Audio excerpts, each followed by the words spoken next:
Welcome to Deep Cuff Channel. Ukraine's finishing move is very close. Hammer of the Ukrainian army can shatter the Russians. Vladimir Putin's hawks began to stand against Putin. Situation of the Russian army is very bad. Explosion sounds are rising from areas under the control of the Russian army. Ukrainian army continues its strong advance in both the southern, eastern, and northern regions. Explosions on the Crimean Peninsula terrify Vladimir Putin. What is the current goal of the Ukrainian army? Or is Vladimir Putin preparing a trap?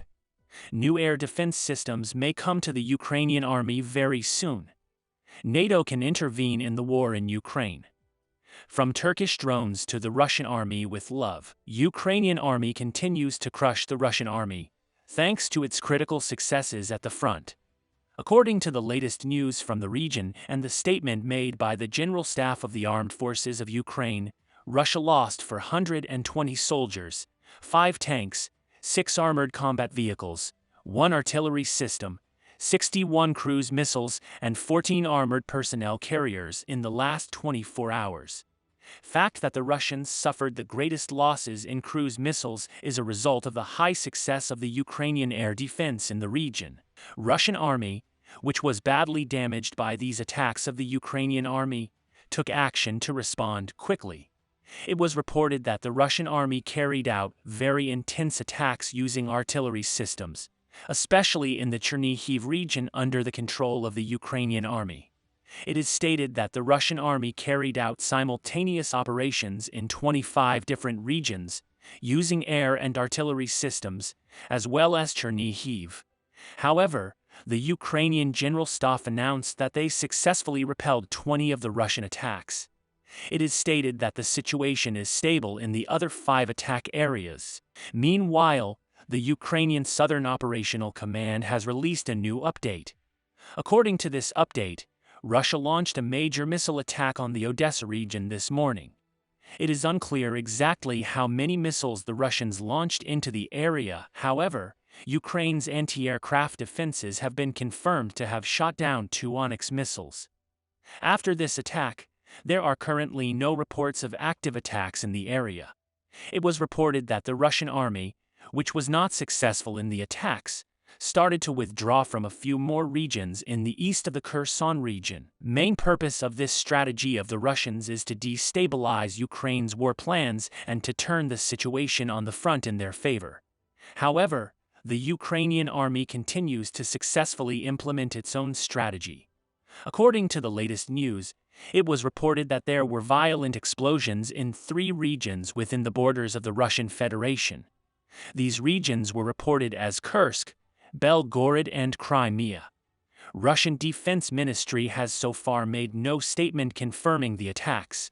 However, according to news sources in the region, serious explosions occurred especially in Russian ammunition depots and supply lines. Ukrainian military did not claim responsibility for these explosions. Some military analysts claim that Russian missiles fired at targets in Ukraine fell prematurely and failed to reach their targets. Given the difficulties experienced by the Russian army, such a situation is likely to be real. Enraged by this situation, Russian General Sergei Surovikin immediately ordered his troops to attack. In this context, it was reported that the Russian army fired a total of 79 missiles at 5 important Ukrainian targets in Sumy Oblast. Making a statement on the subject, Dmytro Jivitsky, head of the Sumy Oblast Military Administration, confirmed that more than half of the Russian missiles fired were neutralized by Ukrainian air defense systems. Russian army has been trying to provide a serious logistical resource to its troops in the southern and eastern regions recently. Russia pays special attention to the Bakhmut region. Underlying reason is the production potential of the Donbass and Bakhmut regions. By using this production potential, Russia hopes to recover its economy, which was badly damaged during the war. In addition, some military sources claim that Russian leader Vladimir Putin made a secret plan to seize Ukraine's capital, Kiev. According to anonymous sources, Russia is preparing for a new offensive against Kiev, possibly in the winter of 2023. For Russia, the most important factor here is Belarus. Increased military activities of the Belarusian army in recent days may be a result of this strategy of Putin. In addition, Putin definitely wants to win this war in order to save his political authority in his country. News from Russia indicates that the political pressure on Vladimir Putin is increasing. Many of Putin's political allies are now turning their backs on the Russian leader. In turn, the Ukrainian army set the Crimean Peninsula as its main target. Biggest obstacle for the Ukrainian army to reach Crimea is currently seen as Melitopol. Liberation of the Melitopol region will enable the Ukrainian army to easily attack the Crimean Peninsula under the control of the Russian army. Therefore, the Ukrainian generals are preparing to attack the city in the south. Possibilities of this hypothetical new counteroffensive are being discussed by media outlets around the world amid increasing frequency of attacks by Ukrainian forces on bases and clusters of Russian troops around Melitopol. If the Ukrainian armed forces manage to liberate Melitopol and regain control of the city's most important transport hubs, it will be extremely difficult for Russian troops in southern Ukraine to control the area. But retaking Melitopol is no easy task for the Ukrainian forces. New York Times noted that the closest area controlled by the Ukrainian armed forces is about 65 kilometers north of the city. However, the preparatory actions of the Ukrainian army in recent weeks indicate that it is in the Zaporizhzhia Oblast, including in Melitopol, where the next major counterattack may take place. Greatest opportunity for the Ukrainian army to operate in these regions is the HIMARS systems provided by the U.S. military. Ukraine has been in diplomatic contacts for a long time to increase the range of these systems. Meanwhile, there are growing claims in Europe that NATO may be involved in the war to end the war in Ukraine. Ukrainian government regularly makes this call to NATO countries. But NATO has so far not discussed the option of including war. I think there is no reason why NATO should be involved in this war. Assistance provided by NATO countries will provide enough strength for the Ukrainian army to win this war. As a matter of fact, the Ukrainian army needs a serious air defense capability recently.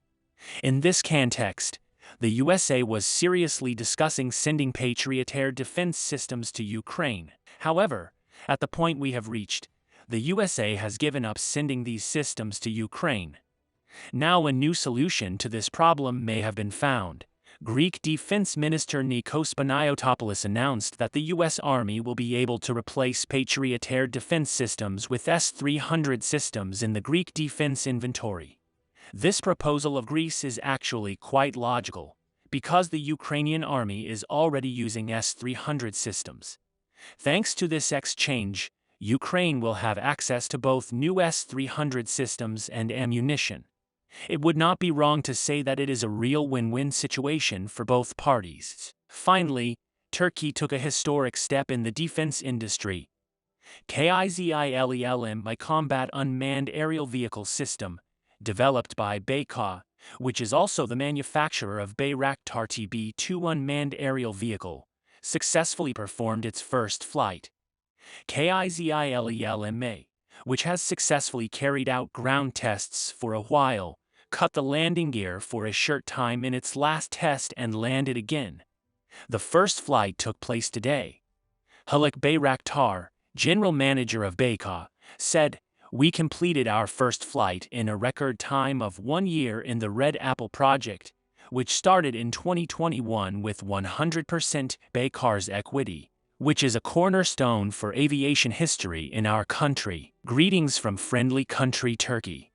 We will continue to monitor the world and especially Ukraine. We'll see what happens in the next few days." We have reached the end of another video. You can support us by liking the video. You can easily follow new videos by subscribing. I wish you all a war-free day. See you.